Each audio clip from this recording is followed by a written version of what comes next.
RTGA, mieux qu'une chaîne, un monde.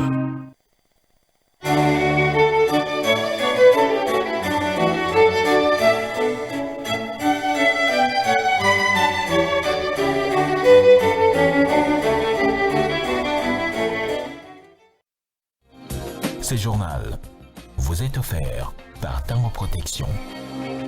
Illico Cash, ma banque mobile.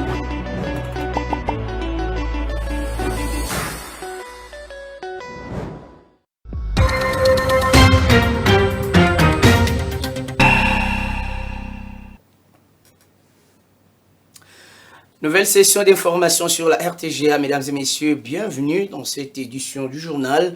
Mais avant tout, voici le sommaire de votre session d'actualité. 11 corps des victimes du dernier naufrage sur les lacs Kivu ont été inhumés ce jeudi à Goma dans la province du Nord Kivu. La cérémonie d'adieu a été organisée au stade de l'Unité en présence de plusieurs autorités politico-administratives à suivre dans ce journal.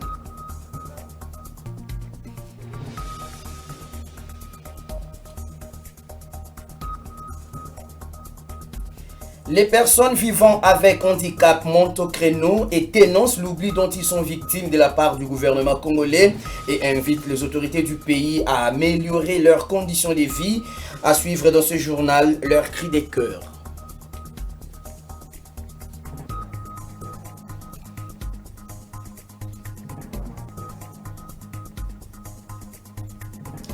Et puis Mutombo Dikembe sera mis en terre ce samedi 12 octobre aux États-Unis d'Amérique.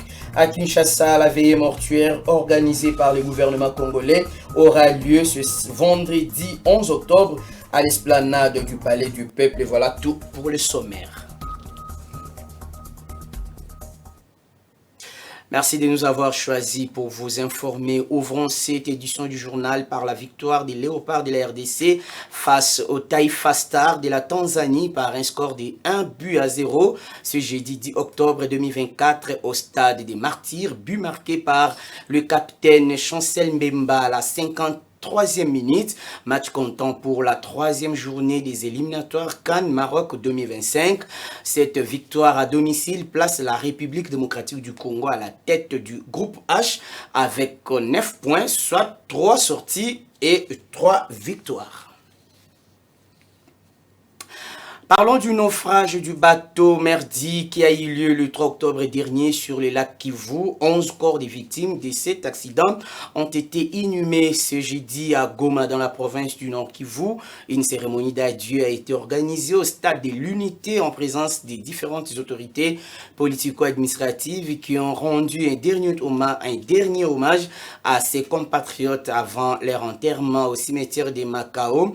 Les activistes de la société civile ont profité de l'occasion pour dénoncer l'insécurité et les nombreux défis auxquels fait face la population de l'Est de la RDC.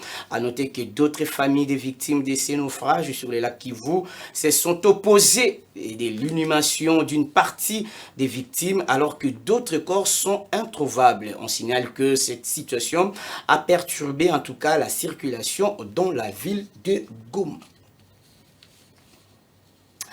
Affaire Alexandra Martine Lumbayi Diengo, jeune étudiante congolaise de 21 ans portée disparue depuis le 2 octobre à Trois-Rivières au Québec et retrouvée morte le 8 octobre sur l'île Saint-Quentin. La vice-ministre des Affaires étrangères, Gracia Yamba Kazadi, a échangé tour à tour avec la délégation familiale d'Alexandra, conduite par l'oncle de la défunte, Francine Jondo, ainsi qu'avec l'ambassadrice du Canada en République démocratique du Congo. L'enquête et le rapatriement de la dépouille d'Alexandra Lumbayi étaient donc au centre de cet entretien. On va faire le point avec Lydie Mbouyi dans ce commentaire. L'enquête et le rapatriement de la dépouille de l'étudiante congolaise Alexandra Lumbayi, portée disparue à Trois-Rivières depuis le 2 octobre, puis retrouvée morte le 8 octobre sur l'île Saint-Quentin au Québec, a fait l'objet de l'entretien entre la vice-ministre des Affaires étrangères, Gracia Yamba Kazadi, et l'ambassadrice du Canada en RDC, Maryse Gulbot. Au terme de leur échange, l'ambassadrice du Canada en RDC a affirmé que les efforts sont consentis de part et d'autre pour assurer le rapatriement du corps sort d'Alexandra Martine Lumbayi. Elle a également indiqué que les enquêtes de la police canadienne se poursuivent pour élucider les circonstances de ces décès. Ce cas de la jeune étudiante congolaise qui a été retrouvée, dont le corps a été retrouvé hier à Trois-Rivières dans la province de Québec. Donc nous avons discuté de l'enquête policière qui progresse, les prochaines étapes, le rapatriement. Bien avant, Gracian Bakazadi avait reçu la délégation de la famille éplorée et venu remercier les gouvernements pour son implication dans cette affaire dès les débuts jusqu'à ces jours. Nous remercions également le gouvernement. Et comme vous l'avez dit, nous venons là de rencontrer la vice-ministre des Affaires étrangères qui nous a reçus parce que vous comprendrez que, outre la famille souffre, parce que c'est notre fille, c'est notre enfant, c'est notre sœur, mais c'est un problème d'État parce que c'est une citoyenne congolaise qui est allée pour les études au Canada et qui a trouvé une mort atroce. La disparition tragique d'Alexandra Lumbayi a suscité de l'indignation et de la compassion de la communauté congolaise, étant donné que cette dernière est décédée dans les circonstances qui ne sont pas encore élucidées jusqu'à ce jour.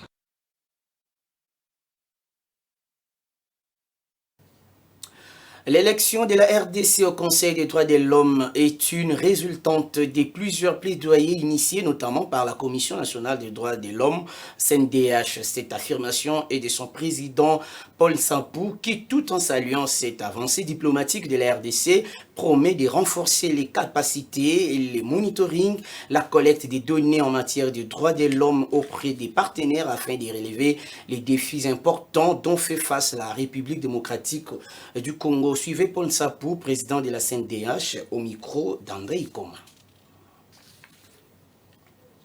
Ma réaction est celle de satisfaction, mais tout en restant vigilant, c'est-à-dire travailler davantage encore pour plus de promotion et de protection des droits humains, aussi bien et surtout à l'intérieur du pays. Que face à cette avancée constatée, il y a, si vous voulez, la production législative telle que la loi sur la responsabilité et la protection du défenseur des droits de l'homme. Il y a entre autres la loi numéro 22/029 du 29 juin pour la protection de la femme, mieux la loi sur la parité, etc. Il y a lieu aussi de souligner une autre avancée, celle constatée en termes de mise en place de mécanismes et de programmes pour accompagner toute cette production législative et de sorte que cela soit une réalité vécue qu'il nous reste à réaliser. C'est de renforcer les capacités, le monitoring, la collecte des données en matière de droits de l'homme. Oui, nous nous attendions parce que le travail continue des plaidoyers auprès des décideurs, auprès des partis engagés dans ce genre de problématiques d'évaluation de la situation des droits de l'homme au niveau de la communauté internationale. Pendant ces temps, le ministre congolais en charge de la justice, Constant Mutamba, en mission dans le Haut-Katanga, a procédé à la libération conditionnelle des détenus des prisons de Musoshi, Kasapa et Kipushi. Cette opération vise à désengorger les prisons du pays dans le cadre de son itinérance. Dans cette partie de la RDC, il s'est entretenu également avec les responsables douaniers au poste frontalier de Kasumbalesa. Christian Louveto pour le reportage. Le ministre de la Justice, Constant Mutamba, poursuit son séjour dans la province du Haut-Katanga. Dans son itinérance, le numéro 1 de la justice congolaise s'est entretenu avec les responsables de la douane de cette province dans le but de lutter contre le coulage de recettes publiques.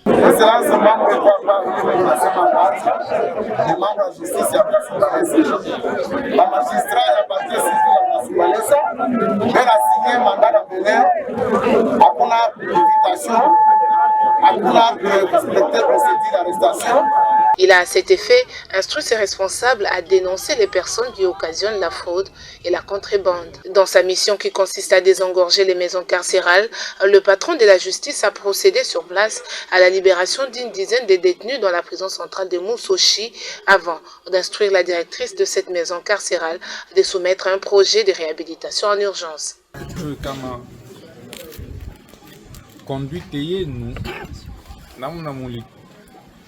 Mulitumika namna mulikala hapa mprison ndio tadefini itadetermini kintu inafanya tufanye jotoke ou ushitoke.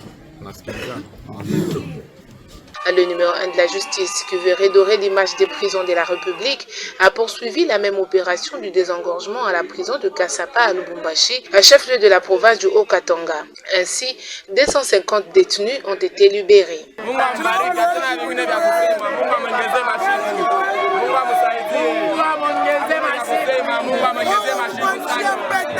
Le ministre de la Justice, Constant Mutamba, a demandé aux responsables des parquets civils et militaires d'effectuer régulièrement des visites dans les prisons afin d'assurer le suivi des dossiers des détenus.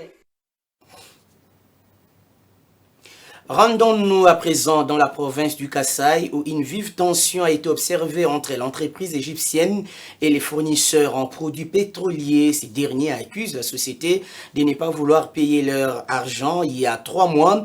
Et pour faire entendre leur voix, ces fournisseurs ont passé 2 jours et 2 nuits devant cette société égyptienne qui construit la route nationale numéro 1, tronçon compris entre Chikapa et Kananga. Intérêt d'entente a été trouvé grâce à l'intervention du gouvernement provincial. Solène Toumba Moufika pour le reportage. Ils ont passé 2 jours sous les intempéries de pluie devant la porte d'entrée de l'entreprise égyptienne Arabe Contractor qui construit l'arène numéro 1, tronçon Chikapa Kananga. Ces fournisseurs en produits pétroliers réclament la paye immédiate de leurs produits livrés il y a 3 mois. Pneus brûlés, routes barricadées. Voilà la situation qui se présente devant cette entreprise. Charles Moukoubaï, un des fournisseurs, explique. Bon, avec tous ces pleurs et tous ces faits et toutes ces barricades que vous voyez, nous avions fourni le carburant chez Arabe Contractor. Nous sommes venus réclamer l'argent. Dans les contrats que nous avions pris avec l'entreprise Arabe Contractor, le délai était de 20 jours. Mais nous sommes partis de 20 jours à 30 jours. De 30 à 40 jours. 40 à 50. Cela étant, comme eux ne nous reçoivent pas encore, ils ne reçoivent pas nos appels. Quand nous arrivons, la porte nous est toujours fermée. C'est ainsi que nous avons pensé mener cette action afin d'obtenir notre argent. Malgré les multiples interventions de la police pour maîtriser la situation, les manifestants tiennent Morodicus toujours à leurs revendications.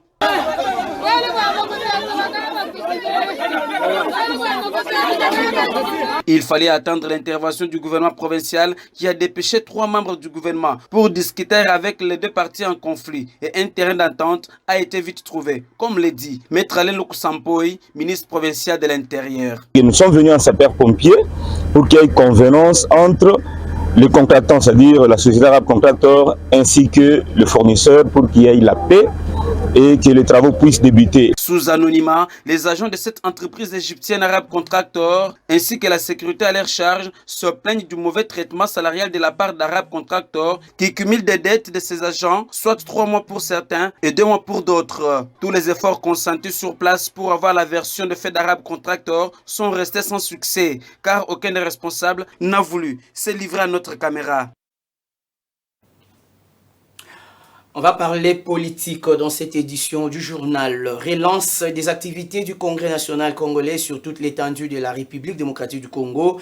Les préparatifs préliminaires déjà annoncés depuis la ville de Lubumbashi. C'est lors de l'arrivée dans la ville ce jeudi 10 octobre de la délégation du bureau politique national de ces partis chers à l'autorité morale Pius Mouabilou, délégation conduite par le président national intérimaire Meshak Mandefou Mouela, Roger Ngandou Amitaba. Nous fait le point. Après une trêve de quelques mois précédée par la période électorale de décembre 2023, le CNC de Pius Mwabilou vers la relance des activités du parti à travers toute la République. C'est dans ces cadres qu'une délégation composée du président national Aïe Meshak Mandefou, le secrétaire général adjoint Paul Mayaba et du camarade Gelor Nyembo est à Lubumbashi depuis ce jeudi 10 octobre 2024. Objectif, réaffirmer la reconnaissance de l'autorité des références du parti Pius Mwabilou Mbayomokala à tous les camarades pour l'endurance, la fidélité et la loyauté à l'idéologie du CNC. Le fait de choisir Lubumbashi, c'est-à-dire il y a un message que nous voulons passer. Rappelez-vous que le CNC a fait de grandes choses dans la ville de Lubumbashi. Le CNC a eu des responsables, des représentants alors qu'il n'y avait aucun élu. Nous avons quitté Dunéa pour avoir des élus. Et aujourd'hui, il y a lieu que l'on fasse plus. Voilà, aujourd'hui nous y sommes. Selon toujours Meshak Mandefou, le chef des files, ces passages dans l'espace Katanga a pour mission de réconforter les compagnons des Pius Mwabilou et faire renaître de l'espoir pour un avenir politique radieux grâce aux nouvelles orientations qui leur sont apportées. Question de préparer 2028 avec détermination. Sur l'instruction de notre autorité de référence, après les élections, il y a eu un temps mort, un temps de repos. Alors, il est temps maintenant de lancer la reprise des activités du parti. Alors, Lubumbashi faisant partie de notre bastion, nous y sommes aujourd'hui pour lancer cette rentrée politique. Nous allons harmoniser ensemble avec les délégués, ils sont déjà ici. Nous allons harmoniser pour commencer les activités préliminaire au lancement de la rentrée politique du Congrès national congolais, parti chez la Son Pius Mwabilou Mbayomokala, notre autorité de référence. Les membres de la délégation ont eu le temps de visiter les bureaux du siège de Lubumbashi, guidés par le coordonnateur fédéral du Haut-Katanga, Victor Yumba, en présence des hauts cadres du parti de la région. C'était aussitôt après son adresse aux camarades CNC venus saluer son arrivée dans une ambiance conviviale.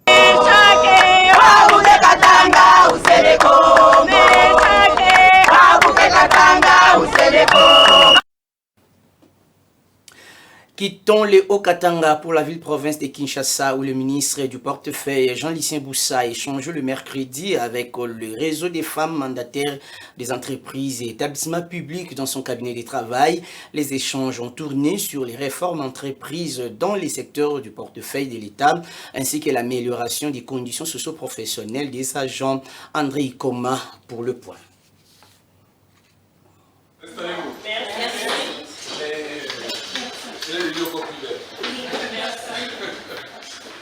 Au cours de cet entretien entre le ministre du portefeuille, Jean-Lucien Boussa et le réseau des femmes mandataires des entreprises et établissements publics, plusieurs questions ont été évoquées, notamment les réformes entreprises pour l'amélioration des conditions des entreprises étatiques. Une occasion propice pour ces femmes mandataires de faire part de leurs préoccupations auprès du numéro 1 du portefeuille en RDC. Au nom des femmes mandataires, Christelle Mwabilou, directeur général adjoint de l'Office congolais de contrôle, a salué cet échange. Il a été question d'échanger avec le ministre du portefeuille, qui est ministre en charge des entreprises du portefeuille de l'État, pour l'évolution de toutes les réformes qui ont été entreprises pour l'amélioration des conditions de ces entreprises, et puis lui faire part aussi de quelques préoccupations et aussi en tant que ministre recevoir de lui quelques orientations et voies de sagesse s'agissant de l'application et la gestion des entreprises, des différentes entreprises que nous dirigeons et établissements. Cette rencontre intervient après celle qui avait eu lieu quelques mois après. Renforcer les interactions avec l'industrie des services financiers mobiles dans le but de mettre en avant une réglementation facilitant l'expansion de la monnaie électronique et la réduction de la transaction de gré à gré. C'est le nouveau partenariat qui lie désormais Vodacash, filiale de Vodacom Congo et IFES, Société financière internationale de l'Afrique de l'Est. La signature d'accord a eu lieu le mercredi entre les deux parties à l'hôtel du Fleuve. Judith Tebondo pour le reportage. Outre la promotion de l'inclusion financière, ces nouveaux partenariats stratégiques visent à surmonter les défis dont fait face les secteurs financiers mobiles, notamment la problématique liée à l'identification sans intermédiaire entre l'acheteur et les vendeurs, permettant à M-Pesa de mieux répondre aux besoins de ses clients. Occasion pour Hachim Moukoudi, directeur général de Vodakash, de présenter l'impact de ce partenariat. Donc en termes d'impact au niveau national, aujourd'hui, nous pouvons dire que M-Pesa impacte plus de 250 000 personnes. Ceci veut dire les agents qui travaillent pour les mobile money, qu'on paye les commissions. Donc il y a un impact direct sur les vies des Congolais ici en RDC. De sa part, la représentante de l'IFC, Société financière internationale pour l'Afrique de l'Est, Madame Mary Porter Peshka, formule toute sa fierté au terme de ce partenariat. Merci beaucoup, Monsieur Hachim. Nous sommes très fiers par rapport à ce partenariat que nous sommes en train de concrétiser, comme nous l'avons fait en Mozambique, en Tanzanie et bien d'autres pays ici en Afrique. Un échange fructueux s'en est suivi avec la presse, un motif de satisfaction pour Kent Mukeni. Ce partenariat a pour but ultime l'inclusion financière. L'engagement que Vodakash a pris dans ce pays depuis 2012 était d'accélérer l'inclusion financière, et cela pour tous les Congolais, où qu'ils soient en RDC. Et ce partenariat qui se définit autour de 6 axes a été signé avec pour objectif effectivement d'accélérer cette inclusion financière. Un montant de 1 230 000 $ américains a été mis en place à travers ce partenariat. Ces nouveaux partenariats stratégiques viennent traduire la volonté pour ces deux partenaires afin d'améliorer les services financiers mobiles en RDC. À l'Assemblée provinciale de Kinshasa, 3 propositions déposées déjà au bureau de cette institution. Le président de cet organe délibérant, Lévi Mbouta, a présenté à la plénière ces différentes propositions dédiées avant d'appeler les élus de Kinshasa au travail en termes des propositions dédiées dans cette législature. Dieu merci Diaka pour le reportage.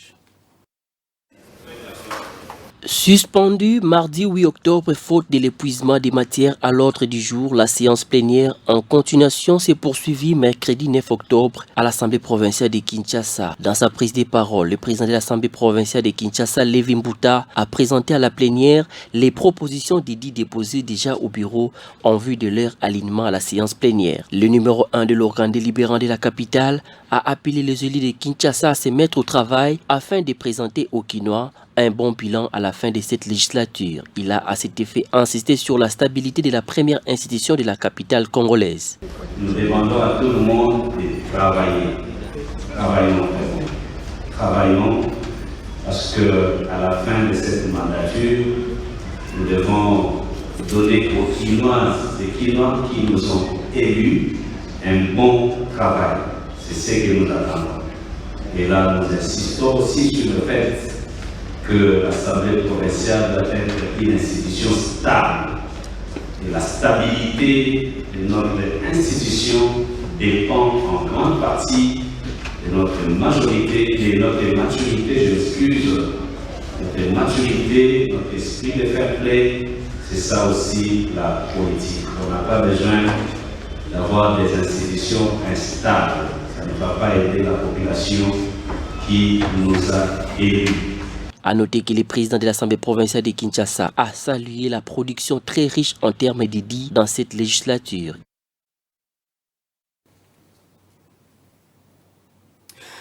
Une page sanitaire dans cette édition du journal. L'Humanité célèbre ce 10 octobre 2024 la journée de la santé mentale. Sous le thème la santé mentale au travail, un accent est mis sur l'importance d'un milieu de travail sûr et sain pour le bien-être mental. L'UNICEF en cette année a choisi de se focaliser sur la thématique santé des filles à voix haute. Une manière pour cette agence onusienne de dénoncer les violences sexuelles que subissent les filles dans le monde. Kibira Omari pour les détails. L'Organisation mondiale de la santé indique que la moitié des troubles de la santé mentale apparaît avant l'âge de 14 ans. Pour de nombreux enfants, la pandémie de la Covid-19, la précarité ou encore les contenus stéréotypes sur les réseaux sociaux ne font qu'accentuer leur mal-être. Ces données révèlent l'urgence d'agir pour que chaque enfant ait accès à des outils de prévention, mais aussi à des soins adéquats.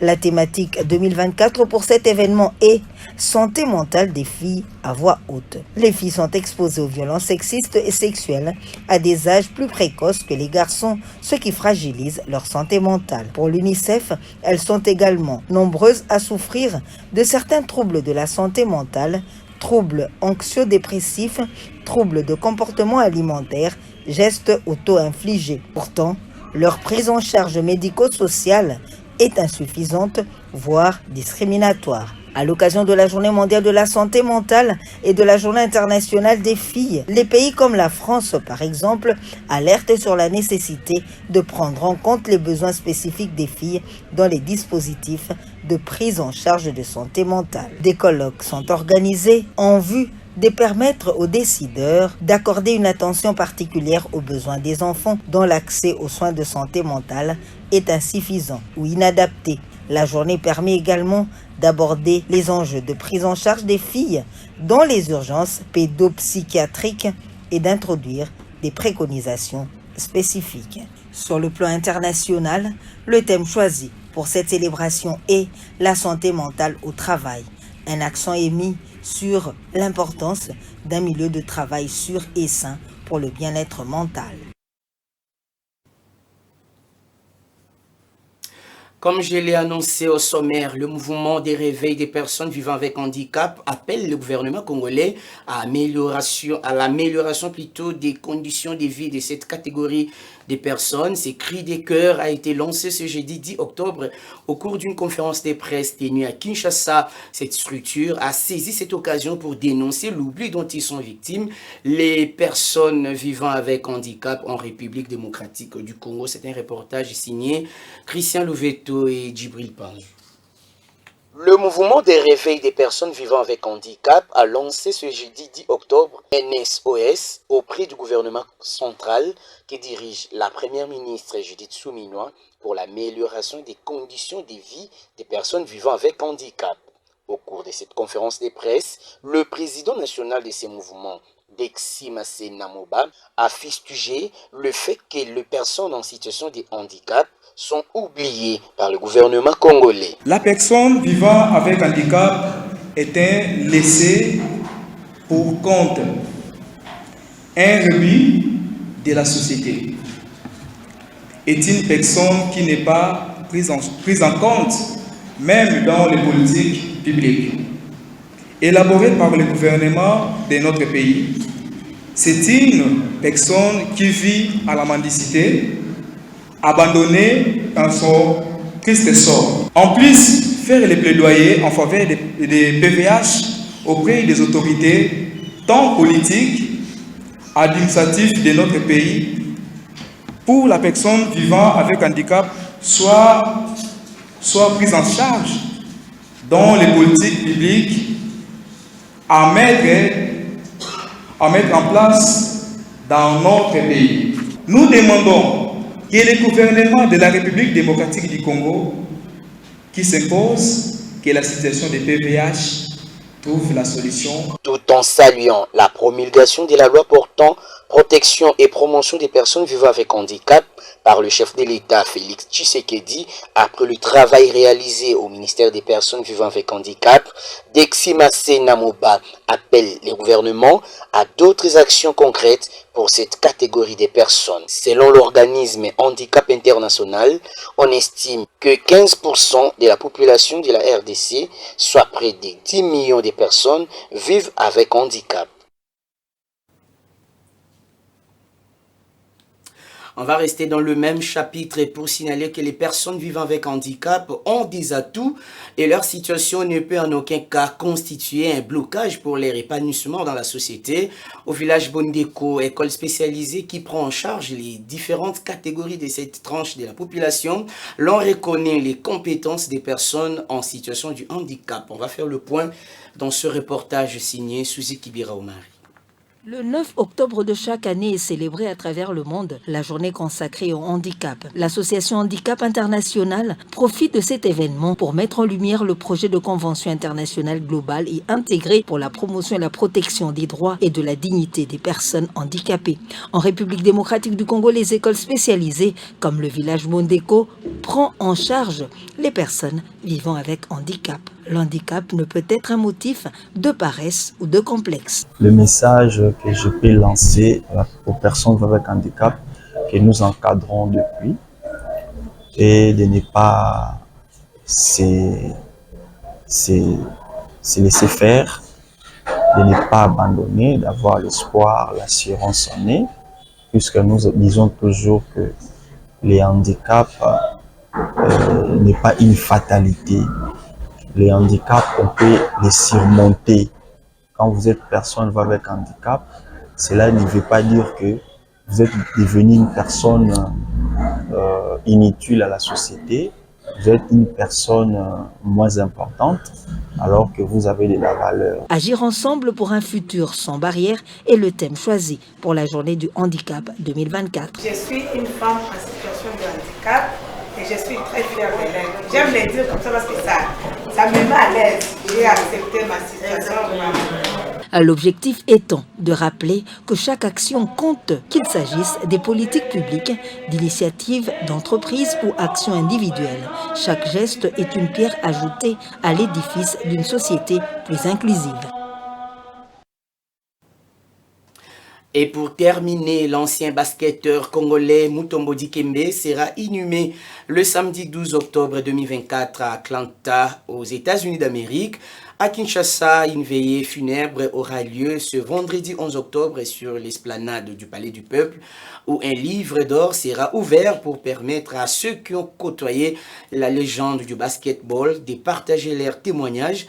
Pour rappel, Mutombo Dikembe était décédé le lundi 30 septembre à l'âge de 58 ans à Atlanta, aux États-Unis d'Amérique, des suites d'une tumeur au cerveau. Et voici le rappel de quelques titres de votre journal. 11 corps des victimes du dernier naufrage sur les lacs Kivu ont été inhumés ce jeudi à Goma, dans la province du Nord Kivu. La cérémonie d'adieu a été organisée au stade de l'Unité en présence de plusieurs autorités politico-administratives.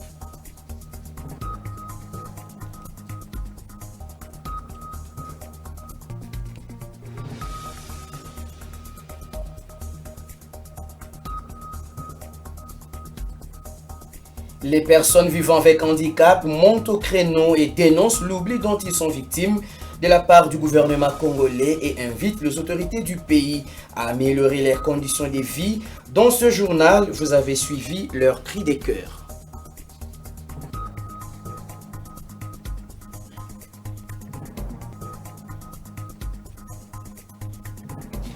Et puis cette information, Mutombo Dikembe sera mise en terre ce samedi 12 octobre aux États-Unis d'Amérique. À Kinshasa, la veillée mortuaire organisée par le gouvernement congolais aura lieu ce vendredi 11 octobre à l'esplanade du Palais du Peuple.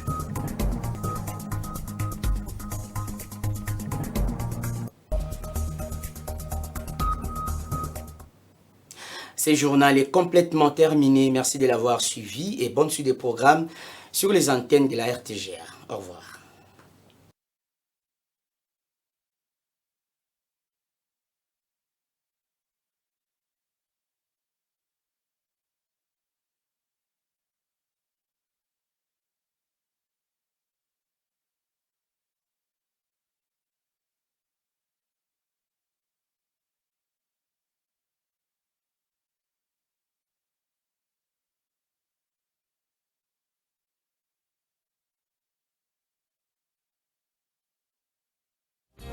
Ce journal vous a été offert par Tango Protection.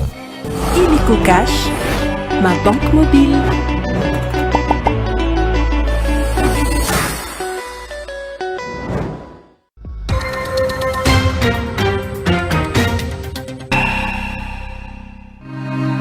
RTGA, mieux qu'une chaîne, un monde.